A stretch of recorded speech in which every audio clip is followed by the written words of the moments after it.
Nobody's forgotten it. And I'm telling you, they have. And here's why. People start reading the New Testament. They read Matthew. They get to Mark. I did this as a kid, trying to read the Bible. And it's like, well, I've already read this. It's a cut down version kind of Matthew, like a précis or a summary. And then I go on to Luke. Oh, a lot more new stuff there. And in John, yeah, that's the main spiritual gospel. Well, what happens to Mark? People quote Matthew all the time. They quote Luke, Mark. Now, scholars know this, but I'm talking about many average Christians. Mark gets left behind. And part of the reason is pretty obvious. I mean, there's no birth story, okay?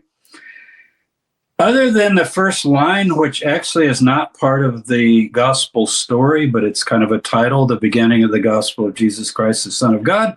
Then you start, you don't even know who Jesus is. It says he came from Nazareth to be baptized by John the Baptizer. And then you follow it on through. Also, at the end, who would end a gospel with the empty tomb of Jesus, Easter morning?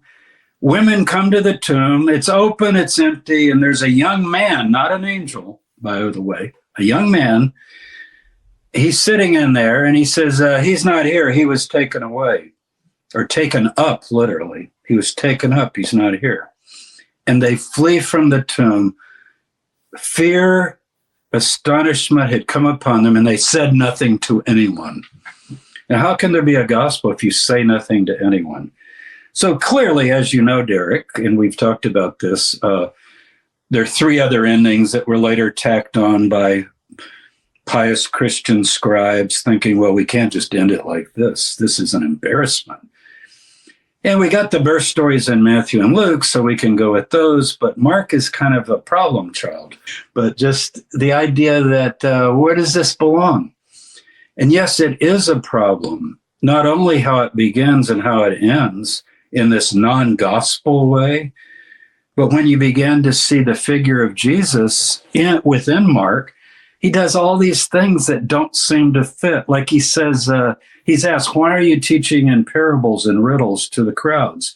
He goes, because I don't want them to understand or be converted. What kind of Jesus is this?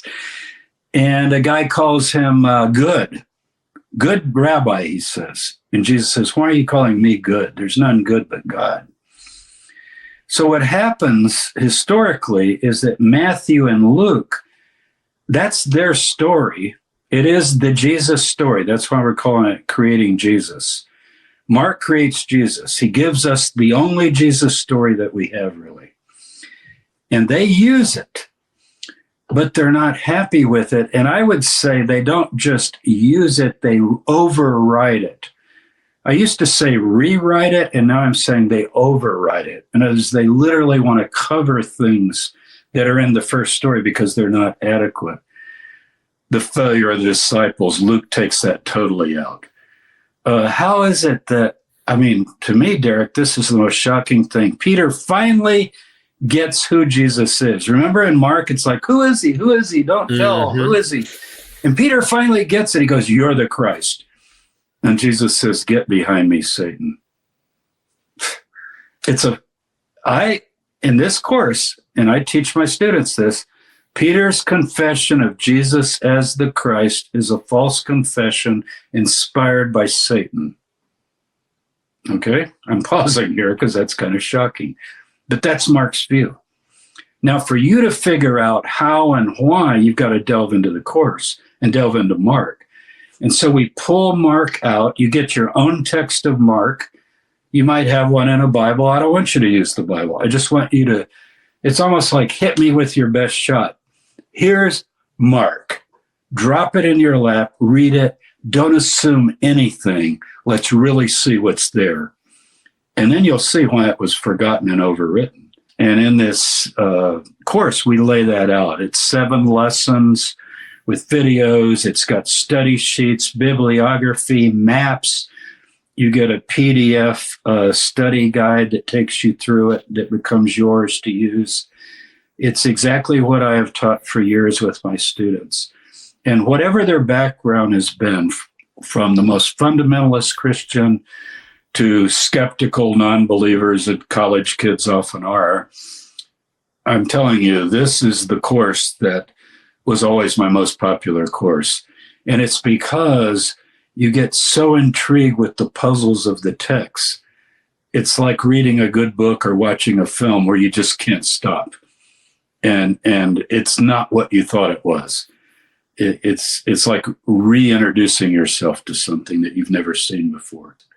We want you to see Mark as a literary creation of great influence that was essentially subsumed and forgotten and marginalized. So we're kind of recovering something quite important in terms of the history of world ideas and human thought and religious development and so forth. You could argue that it's the most influential document in the world, even though nobody's reading it or understanding it because of the way it was later used. But it is the original story. Paul didn't give a story. Mark gives the story. And it remains the story, really, even as it gets developed and changed and pulled into the edifice of Christianity. I like going back. It's always good as a historian to dig back down. And I like to find things that are buried and forgotten. Thank you so much, Dr. Tabor. I hope to see you all there.